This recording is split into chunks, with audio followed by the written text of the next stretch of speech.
A Bíblia diz no livro de Mateus, no capítulo 18, nos versículos de 1 a 35.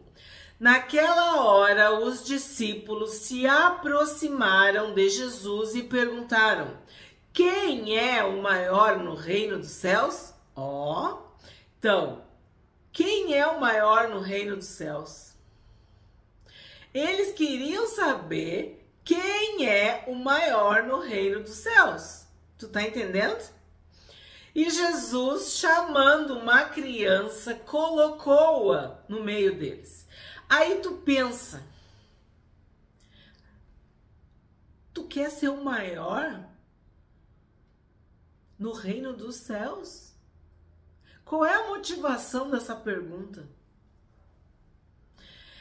E Jesus chama uma criança, colocou-a no meio deles e disse: em verdade lhes digo, se vocês não se converterem e não se tornarem como crianças, de maneira nenhuma entrarão no reino dos céus. Aí eu tenho que parar aqui, porque eu trabalhei com crianças. E sim, crianças podem ser muito cruéis, podem fazer coisas erradas, mas na maioria das vezes, crianças são bênçãos maravilhosas.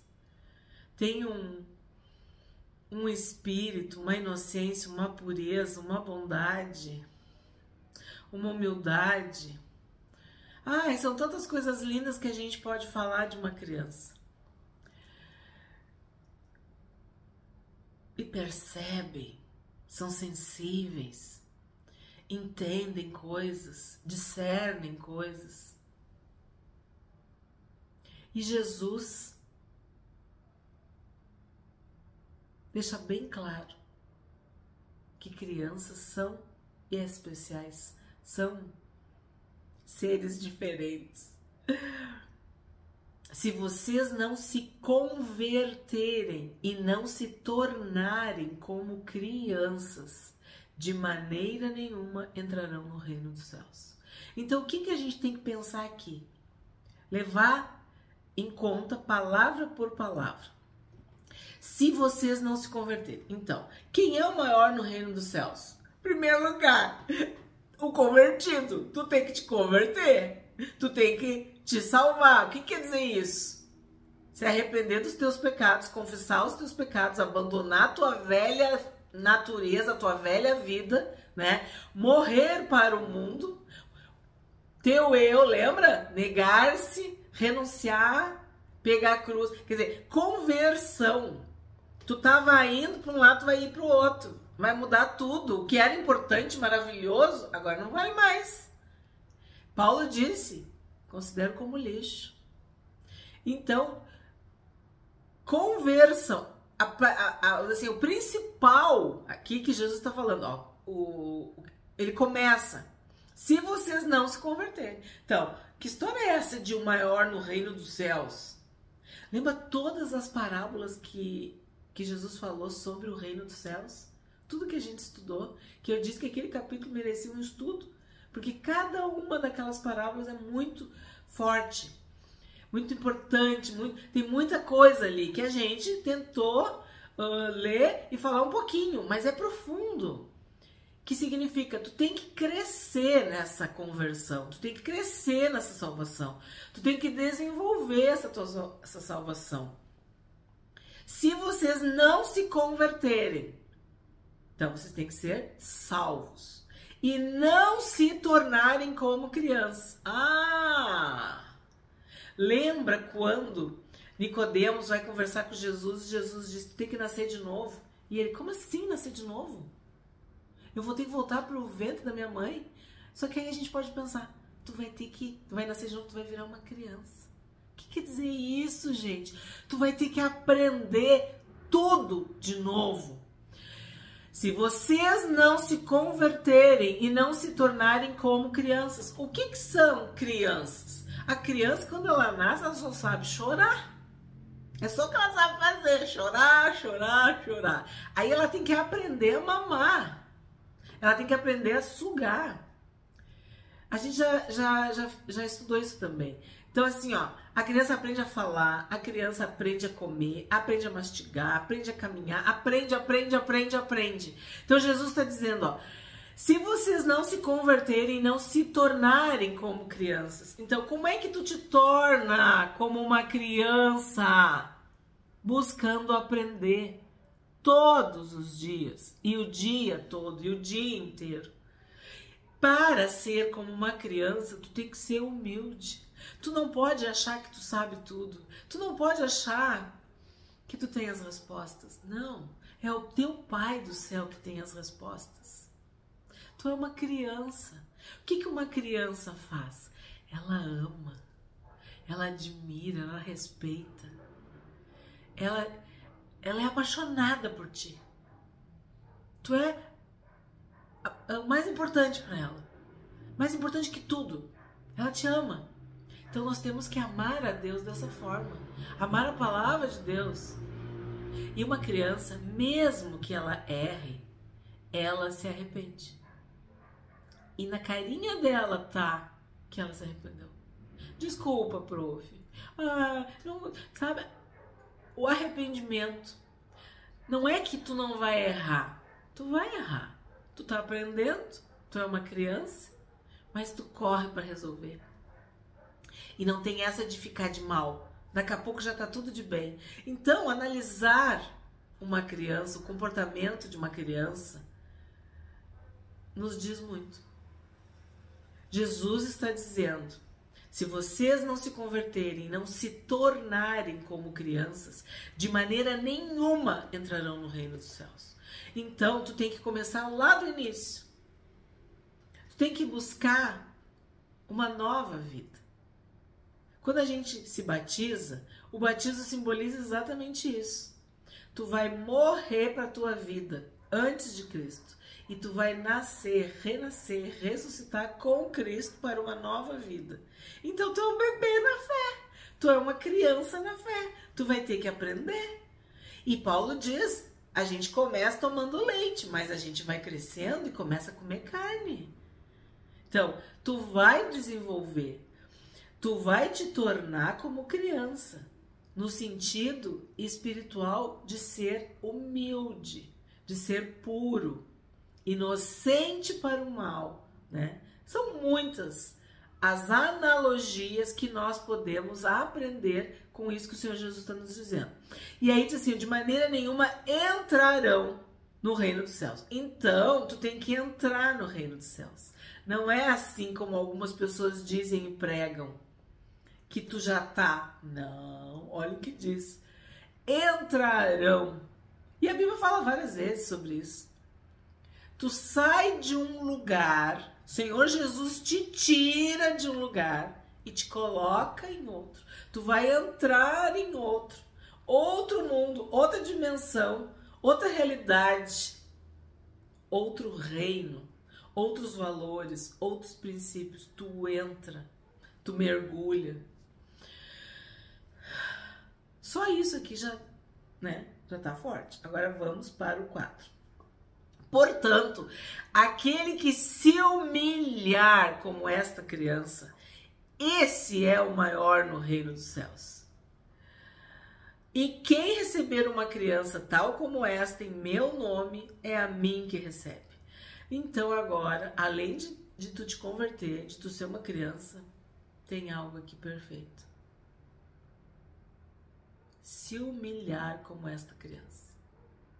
As crianças, elas sabem se humilhar para nos pedir alguma coisa. Como eu disse, quando elas fazem algo errado, elas aceitam a repreensão, elas aceitam o castigo, elas aceitam a disciplina. Elas ficam tristes porque elas quebraram, erraram, fizeram algo que não era para fazer. Então Jesus está falando, ó, se humilhar como esta criança. Nós devemos chegar na presença de Deus com humildade, nos humilhando, reconhecendo que não somos nada nem ninguém. Jacó é pequeno, é muito pequeno, é um povozinho, é um vermezinho, diz a palavra. Quem sou eu para chegar na presença do Deus vivo? Então, esse é o maior no reino dos céus. Aquele que é convertido, aquele que é como uma criança, e aquele que é humilde, aquele que se humilha, aquele que se prostra, que adora, que ama, que reverencia, que respeita, que admira, que teme. Porque sim, as crianças são pequenas do ponto de vista natural, né, da estatura. Então nós somos gigantes para eles. E olha que eu sou baixinha, sou bem baixinha. Mas tipo assim, para criança a gente é gigante. Quando eles nos desenham gigantes. Então essa visão, essa posição, essa postura diante de Deus tem que ser sempre assim. Deus é o Todo-Poderoso. Eu não sou nada, eu me humilho na tua presença, Senhor, como uma criança. Que qualquer coisa que acontece, ela corre para ti e te pede. Ela confia que tu vai fazer algo por ela. Igual cada um de nós. Que ora e fala para Deus tudo o que precisa, tudo que dói, quem te bateu, quem te xingou, o que aconteceu.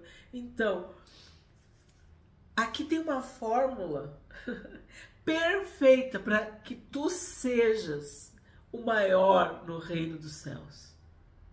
Ser como uma criança, né? Humilde, que aprende sempre, pequena, né? Que depende do Pai, que precisa do Pai, que ama o Pai. E esse teme ao Pai, claro, no sentido não de medo, porque Deus não nos deu espírito de medo. Não é medo, é respeito. É admiração, é honra, é reconhecimento da autoridade, né? Do poder, da proteção, da força, enfim, que aquela pessoa tem. É assim que a criança, uma criança feliz, uma criança amada, cuidada, bem educada, enfim, uma criança abençoada, uma criança, né? Que nem eu disse, as crianças são assim. Algumas que já sofreram coisas, né? Às vezes ficam revoltadas. E sim, crianças, a gente viu. Criança também pode ser usada pelo demônio, pelo inimigo.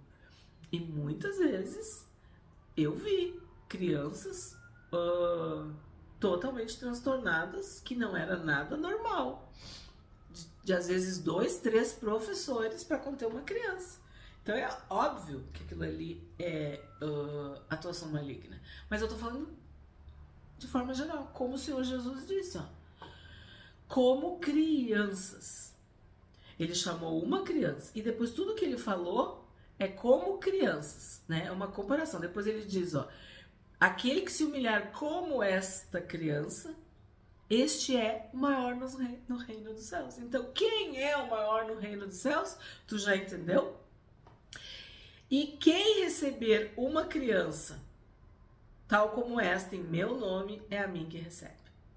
Então, nós devemos lutar pelas nossas crianças.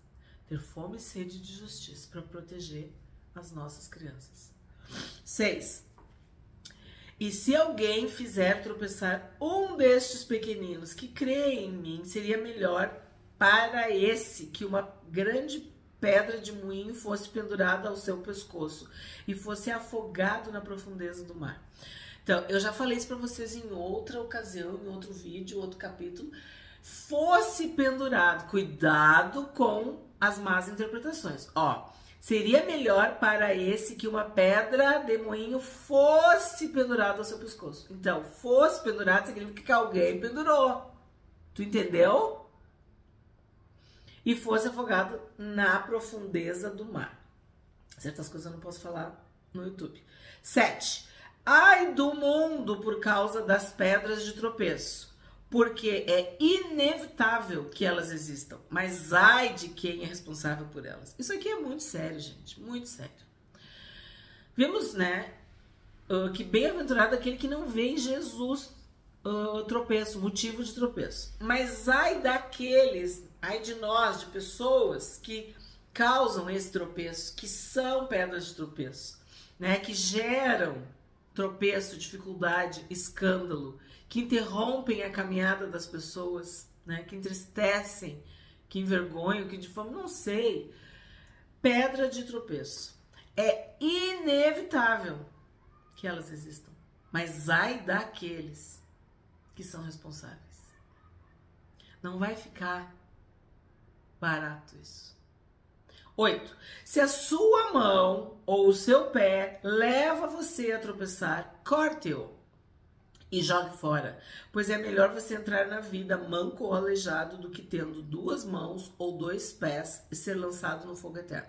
Então aqui tá falando bem, assim, exageradamente, de uma forma que a gente chama hiperbólica, para dar uma ênfase. O Senhor Jesus, como um bom mestre, está usando esse recurso de linguagem. Porque sim, nós não vamos fazer isso de uma forma literal, mas tu sabe muito bem o que simboliza a mão. Pode ser roubo, né? Tu é desonesto, então tu pega as coisas dos outros. Então, isso aí vai te levar a tropeçar e vai levar outros a tropeçar. O que o pé indica? Por onde que tu anda? O que tu anda fazendo? Quem que tu tá desviando? Entende? Abstrai, busca a interpretação espiritual e não a literal. Então, é melhor não ter a mão para não roubar, é melhor não ter o pé para se desviar. É nesse sentido que o Senhor Jesus está falando. 9. E se um dos seus olhos, meu Deus, leva você a tropeçar, arranque-o e jogue fora. Pois é melhor você entrar na vida com um só dos seus olhos do que tendo os 2 ser lançado no inferno de fogo. Por que eu falei assim? Porque hoje em dia eu acho que esse é o maior problema. Davi disse, eu não colocarei coisa inútil, coisa injusta, coisa profana, coisa pecaminosa. Tem várias traduções e vários adjetivos para aquele versículo que Davi fala sobre isso. Eu não colocarei nada ruim, mal, perverso, injusto, pecaminoso diante dos meus olhos. Os nossos olhos são o espelho da alma. Se os nossos olhos forem bons, todo o nosso corpo vai ter luz. Então, hoje em dia, as pessoas estão olhando, consumindo, vendo, enxergando coisas horríveis. Coisas que fazem que ela tropece e que outros tropecem. Nunca foi tão forte isso. As pessoas ficam horas e horas olhando o que não deveriam estar olhando. E isso está alimentando o seu cérebro, a sua mente. Eu digo que elas ficam assim, ó, vegetando. Seja no celular, seja no computador, seja no tablet, seja na televisão, sei lá. Estão consumindo. Então, aqui ainda está falando sobre um dos seus olhos. Mas a gente está vendo que são os 2 olhos, né? E aqui tem uma palavra muito forte. Muito forte. Inferno de fogo. Ah, mas Jesus é amor. Ah, mas Jesus é bom. Jesus, Jesus, Jesus. Essas palavras são do Senhor Jesus. E ele está dizendo para ti e para mim, para nós, para nossa geração. Se a gente não cuidar o que a gente está olhando, o que a gente está colocando diante dos nossos olhos, a gente vai para o inferno. A gente vai ser lançado no inferno. Porque aquilo vai fazer parte de ti cada vez mais. Então isso é muito grave. E tu lembra que isso aqui está falando sobre os tropeços, as pedras de tropeço, os escândalos, as tentações, as fraquezas, as debilidades. Aquilo que a gente ainda não conseguiu vencer.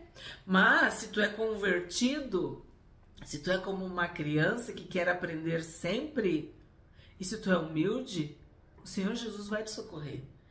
O Espírito Santo vai fazer a obra na tua vida e vai te purificar. E sim, nós somos uma boa alternativa. Nós estamos aqui no YouTube para ler a Bíblia, para saber o que a Bíblia diz. Então, coloca coisas boas diante dos teus olhos. Alimenta os teus ouvidos com a palavra de Deus. E aí tu não vai cair em tentação, nem em tropeços, em engano, em sofismas. E tu vai vencer cada dia uma das tuas fraquezas, debilidades, dos teus problemas, desafios, dificuldades, limitações. Porque é isso que a palavra de Deus nos promete. 10. Desculpa.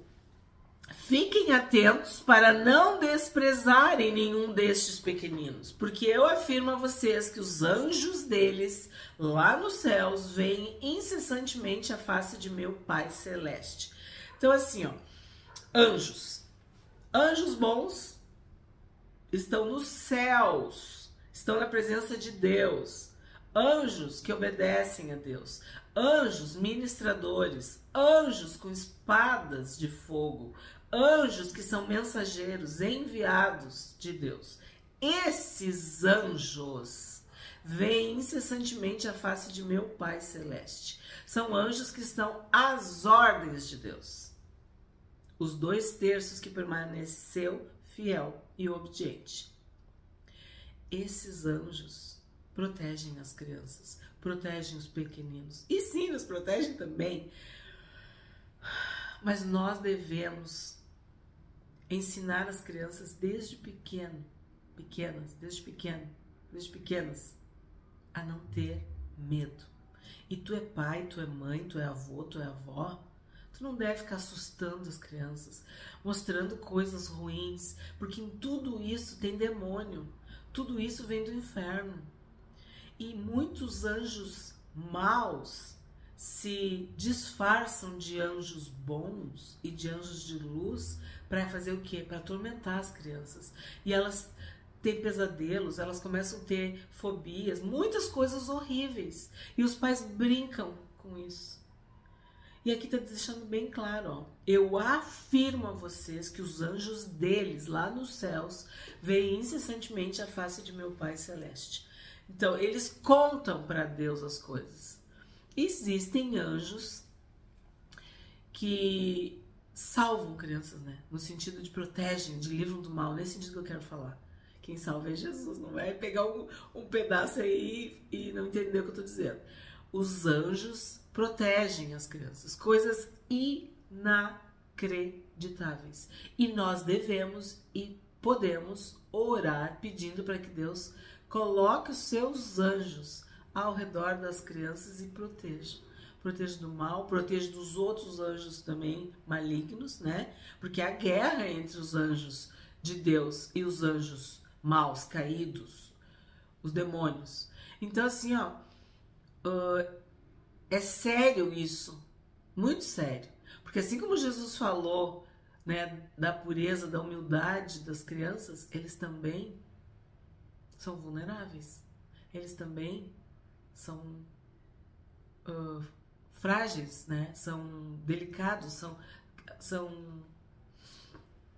precisam ser protegidos, tá? 11. Porque o Filho do Homem veio salvar o que estava perdido. Todos nós estivemos perdidos em algum momento da nossa vida e nós fomos salvos pelo Senhor Jesus. Ele veio nos salvar. Ele morreu na cruz por nós quando nós éramos ainda pecadores. Ele nos amou quando a gente estava de costa, quando a gente nem conhecia ele. Então, o Filho do Homem veio salvar o que estava perdido. 12. O que vocês acham?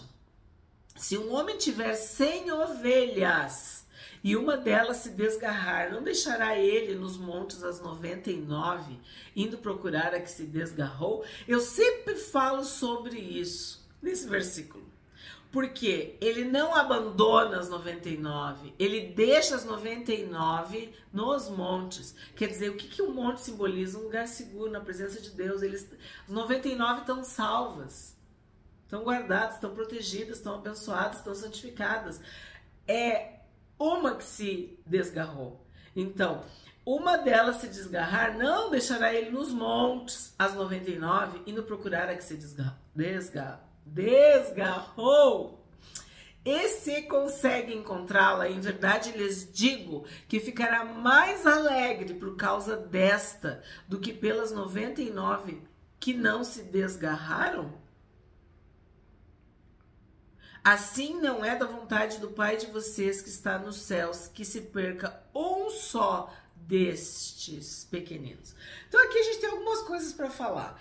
Em primeiro lugar, se tu tá perdido, tu tem que ser achado.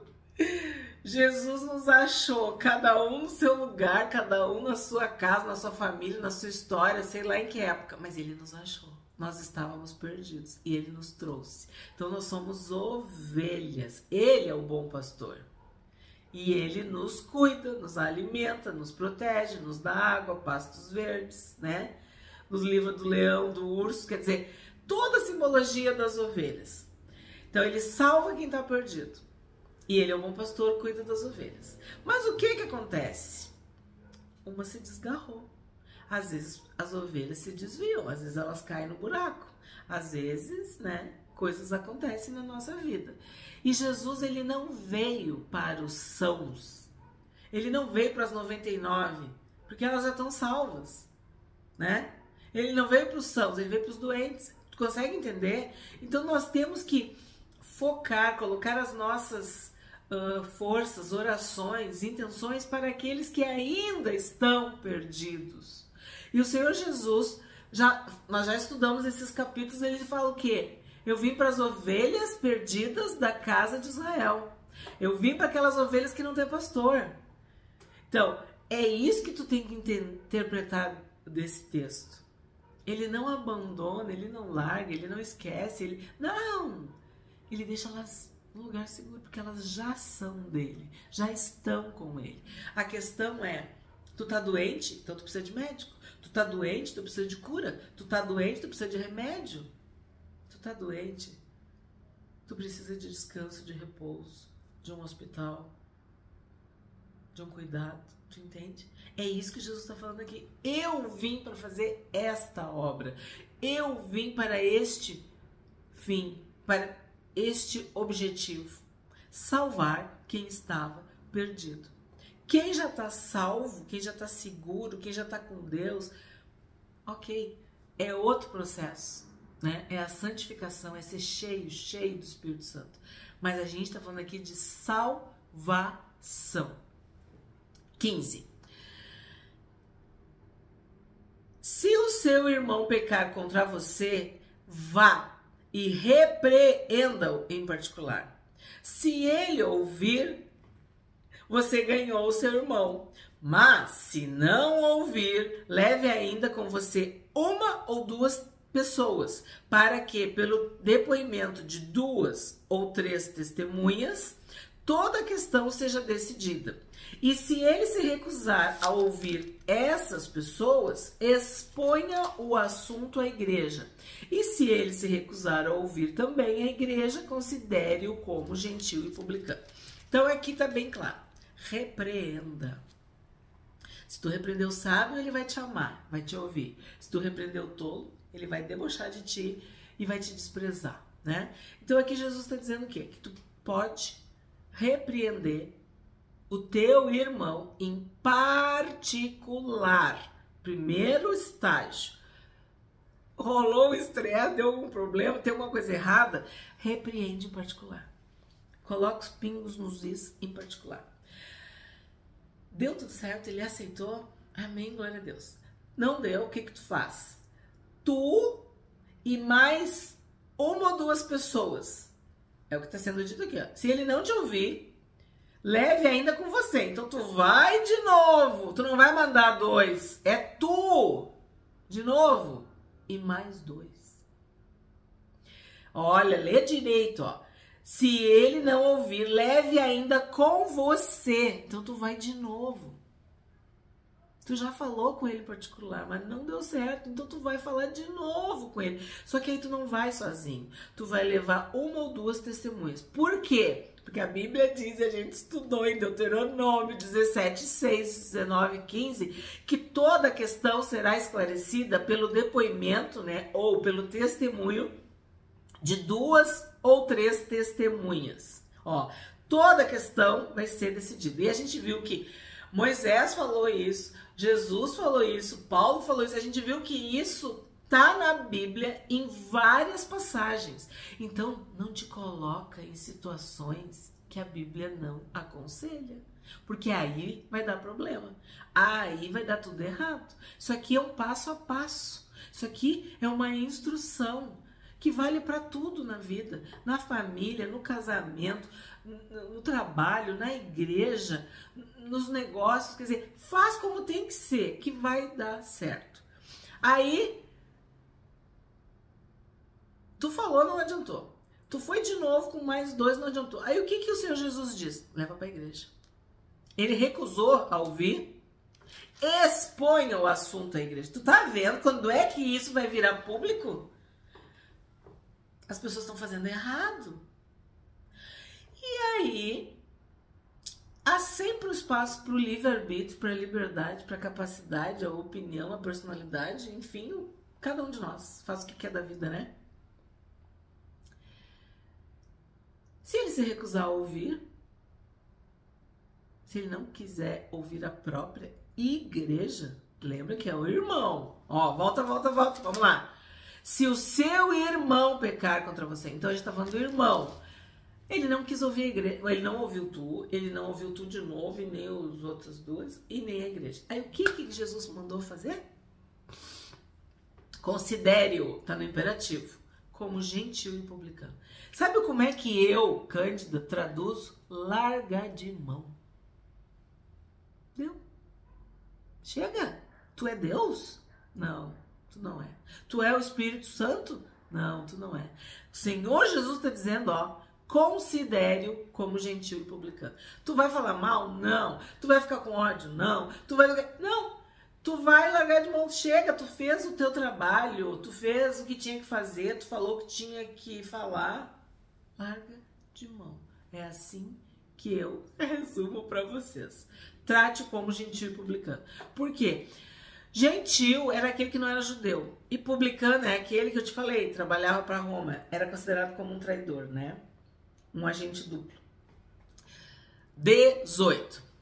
Em verdade, lhes digo que tudo que ligarem na terra terá sido ligado nos céus, e tudo que desligarem na terra terá sido desligado nos céus. Olha, Jesus está falando de novo isso. Por que será, né? Porque deve ser muito importante para nós ouvir, atender, obedecer isso que Jesus está falando. Em verdade, também lhes digo que se 2 de vocês sobre a terra concordarem a respeito de qualquer coisa que vierem a pedir, isso lhes será concedido por meu Pai que está nos céus. Porque onde estiverem 2 ou 3 reunidos em meu nome, ali eu estou no meio deles.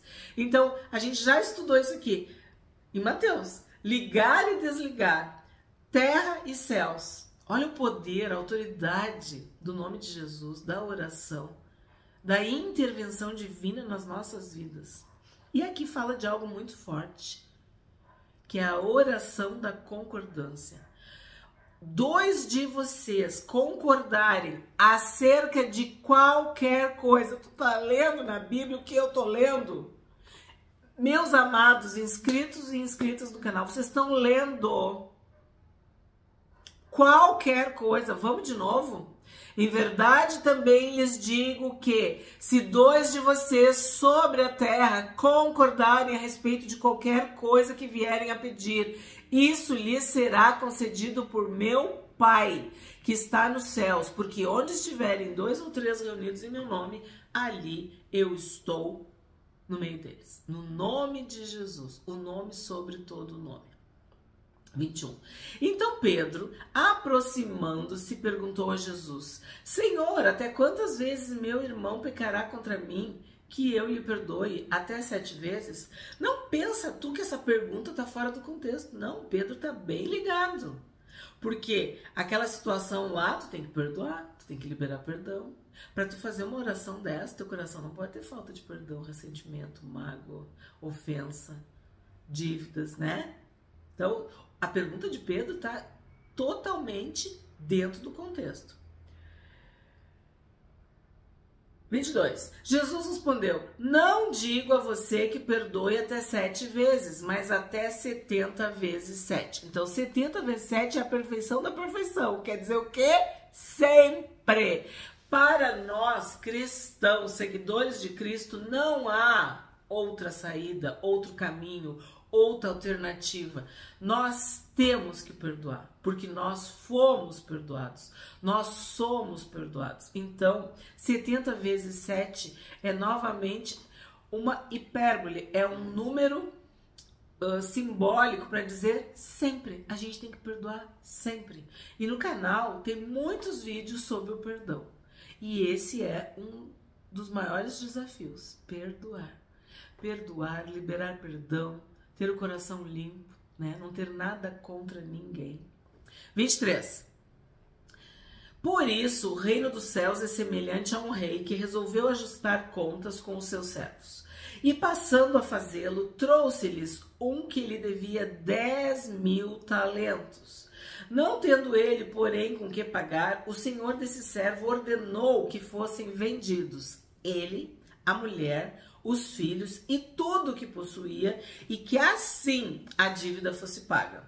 Então o servo, caindo aos pés dele, implorava: tenha paciência comigo e pagarei tudo ao Senhor. E o senhor daquele servo, compadecendo-se, mandou-o embora e perdoou-lhe a dívida. Tu tá entendendo? Saindo, porém, aquele servo, encontrou um dos seus conservos que lhe devia 100 denários. Agarrando-o, começou a sufocá-lo, dizendo: pague-me o que você me deve. Então o seu conservo, caindo aos pés dele, pedia: tenha paciência comigo e pagarei tudo a você. Ele, porém, não quis. Pelo contrário, foi e o lançou na prisão até que saudasse a dívida. Então, tu já entendeu? Um devia 10.000 e implorava, se humilhou, pediu, né, o perdão das dívidas e recebeu compaixão. E recebeu perdão. O outro devia 100. Tu tá entendendo? Um devia 10.000 e o outro devia 100. Ele caiu aos pés, pediu paciência, pediu, né, que desse tempo para ele poder pagar. E aí o que foi feito para ele? Vai para prisão. Ele lançou ele na prisão. 31. Vendo seus companheiros o que havia acontecido, ficaram muito tristes e foram relatar ao seu senhor tudo o que havia acontecido. Então o senhor, chamando aquele servo, lhe disse: isso aqui eu acho muito forte. Servo malvado, eu lhe perdoei aquela dívida toda, porque você me implorou. Será que você também não devia ter compaixão do seu conservo, assim como eu tive compaixão de você?